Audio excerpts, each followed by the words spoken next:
మొత్తానికి top 5 contestant celebration హవా అయితే మొదలైపోయింది. ఇక ప్రేరణ, నాబిల్, గౌతమ్, అవినాష్, నిఖిల్ వీరు ఐదుగురు కూడా హ్యాపీగా టాప్ 5 అయిపోయాము అంటూ ధీమాగా ఉంటే అంతలోనే హౌస్ లోపలికి ఎక్స్ కంటెస్టెంట్స్ ఎంట్రీ అయితే జరిగిపోయింది. ఇక ఎక్స్ కంటెస్టెంట్స్ అయితే ఒక్కొక్కరు అయితే వస్తూ ఉన్నారు. మూవీ ప్రమోషన్స్ అంటూ, అలానే సీరియల్స్ ఓటీటీ ప్రమోషన్స్ అంటూ.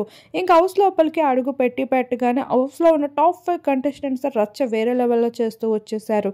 ఇక ఈ సీజన్ హౌస్ ఎలా ఉందా అంటూ చూస్తూ హౌస్ అంతా సందడి చేస్తూ కనిపించడం జరిగింది. మధ్యలో డాన్స్ స్టెప్స్ వేస్తూ కూడా అల్లరి చేస్తూ వచ్చేసారు.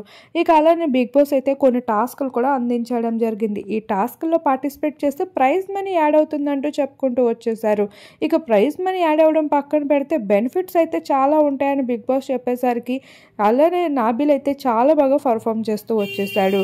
ఇక్కడ అవినాష్ అయితే తన భార్య అనుజ జపం ఇక్కడ కూడా చేస్తూ కనిపించేశాడు. ఈ విధంగా డ్రమ్ముల్లో అయితే కంటెస్టెంట్స్ ఒకవైపు ప్రేరణ, మరొక వైపు ఎక్స్ ఎంట్రీ అయితే ఉన్నారు. బిగ్ బాస్ మొత్తానికి సీజన్ అయిపోతుంది అని ఇక వీళ్ళని ఇలా ధీమాగా వదిలేయకుండా ఇప్పుడు కూడా టాస్కులు పెట్టి చాలా విసిగిస్తున్నాడనే చెప్పుకోవచ్చు. నాబిల్ అయితే గట్టిగా పర్ఫామ్ చేస్తూ వచ్చేసాడు.